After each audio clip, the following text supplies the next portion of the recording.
10:25, nos vamos a ir a otro tema, nos vamos hasta el Congreso directamente a escuchar al ministro Álvaro Elizalde a esta hora.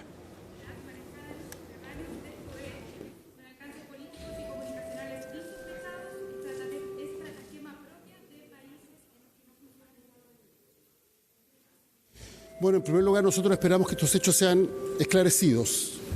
Estamos enfrente de una mafia de la evasión, respecto a la cual se requiere, en primer lugar, actuar con celeridad y, en segundo lugar, sancionar este tipo de conductas. En ese mismo contexto se marcan las medidas anti-evasión y anti-elusión que eran parte de la reforma tributaria y que hemos señalado que vamos a insistir a través de un nuevo proyecto de ley. Ahora, lo importante es que estos hechos sean esclarecidos.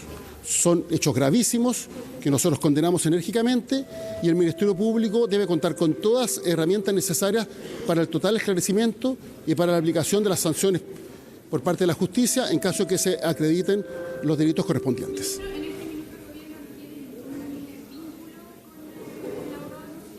No, el vínculo al cual usted hace referencia era de un funcionario de gobierno de carácter personal y él puso inmediato término a los servicios que estaba prestando este abogado. ¿Quién es el reemplazo del abogado Guillermo Silla en el caso de Miguel Crispi? No es algo respecto a lo cual yo tenga información, eso lo tendrá que comunicar la persona, porque, insisto, esto es una decisión personal, no es una decisión que diga relación con un asunto institucional del Gobierno de Chile. Pese a que Miguel Crispi está contratando un abogado por posibles casos de corrupción en que se encuentra a Miguel Crispi como un personero de gobierno, no como un delito personal en el fondo lo que se está investigando, sino como algo de gobierno. Se le investiga como ex subsecretario en el fondo. Le insisto que es una decisión de carácter personal y además cuando él concurrió a la comisión investigadora señaló que pese a que podía ser financiada su defensa con recursos públicos, tomó la decisión de hacerlo con sus recursos personales. Ministro, yo le quería Dígame. preguntar su evaluación hasta ahora de la discusión presupuestaria en la Cámara de Diputados. Hay 10 reservas de constitucionalidad. ¿Le parece que la oposición ha extraviolado los límites de la facultad exclusiva en algunas materias? ¿Qué llamado hace usted? Bueno, yo creo que hace mucho tiempo que se ha perdido en Chile y particularmente en la tramitación legislativa la perspectiva respecto de qué es lo que se discute cuando se habla de una moción o una indicación inadmisible. Porque lo que hemos visto en el debate parlamentario es la discusión respecto del fondo. Y esto es una discusión de forma. Hay materias que, conforme al texto constitucional vigente, son iniciativa exclusiva del presidente de la República, particularmente aquellas que comprometen gasto. Y el debate que vemos sobre el mérito de la indicación, pero no respecto a si cumple o no con el requisito que establece la Constitución para que pueda ser tramitada por el Congreso Nacional. Y por tanto el llamado es a que el debate se dé en su mérito. Cuando se discute la admisibilidad de una moción o de una indicación, lo que se debe debatir en la sala, y a eso lo que la sala está llamada a resolver, es a pronunciarse respecto de la admisibilidad o inadmisibilidad de la moción o indicación. Y por eso nosotros hemos planteado reservas de constitucionalidad en caso de que sea necesario ejercer algún tipo de recursos que establece la propia Constitución para velar por el respeto a la norma de las admisibilidades. En todo caso, el año pasado ocurrió algo similar y el Senado finalmente ratificó los criterios del Gobierno respecto de cuáles indicaciones eran admisibles y cuáles no. ¿Ministro, va a insistir en el ingreso de la directora de presupuesto a la sala del Gobierno? Lo hemos dicho también, la participación de la directora de presupuesto contribuye a que el debate legislativo se dé con antecedentes detallados respecto de las propuestas del Gobierno y también respecto de la opinión técnica en torno a las indicaciones presentadas por los parlamentarios. Por tanto, su ausencia de la sala no contribuye a que el debate se dé con todos los elementos necesarios para hacer un debate de alto nivel y que el proceso legislativo se desarrolle con un alto estándar. Ministro, la discusión de presupuesto en la partida de educación ha estado cruzada por el caso de los SLEP en Atacama. ¿Cuál es la propuesta del gobierno en torno a la resolución de este problema, más allá de lo que ocurre en Atacama, sino que con la implementación a largo plazo?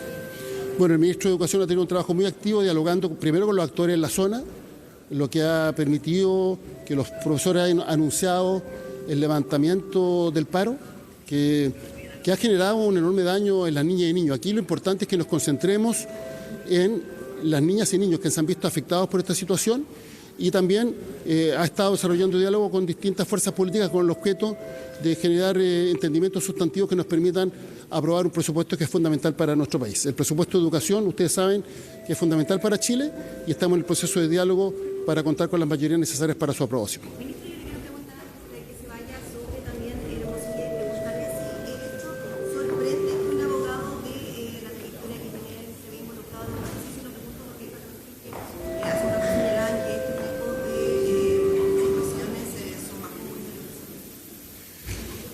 Bueno, quien señala eso tendrá más antecedentes respecto a este tipo de práctica, pero aquí lo importante es no perder la perspectiva.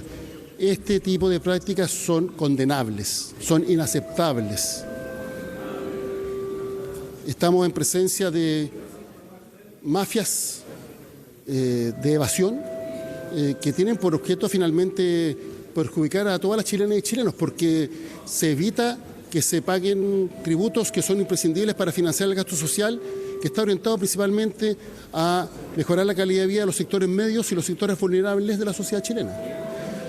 Por tanto, tenemos que actuar con mucha energía.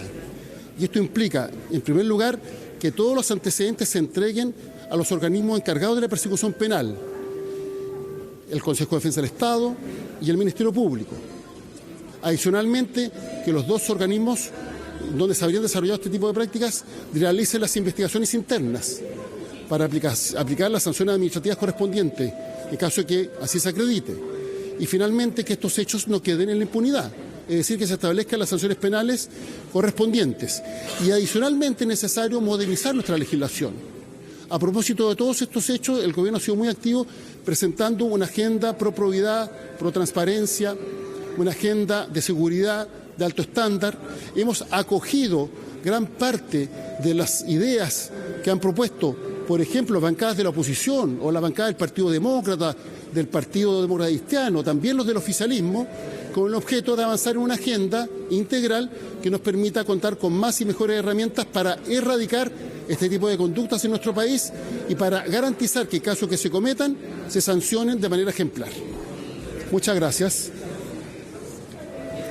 Bien, el punto de prensa, escuchábamos ahí al ministro del Gobierno, Álvaro Elizalde, ministro secretario general de la Presidencia, refiriéndose a varias líneas de acción, temas de educación, trámites legislativos también, y por cierto, a los últimos antecedentes por eventuales pagos a funcionarios del Servicio de Impuestos Internos y de la CMF que han quedado al descubierto con la filtración de un audio que publica CIPER Chile en una nota bien extensa publicada el día de ayer.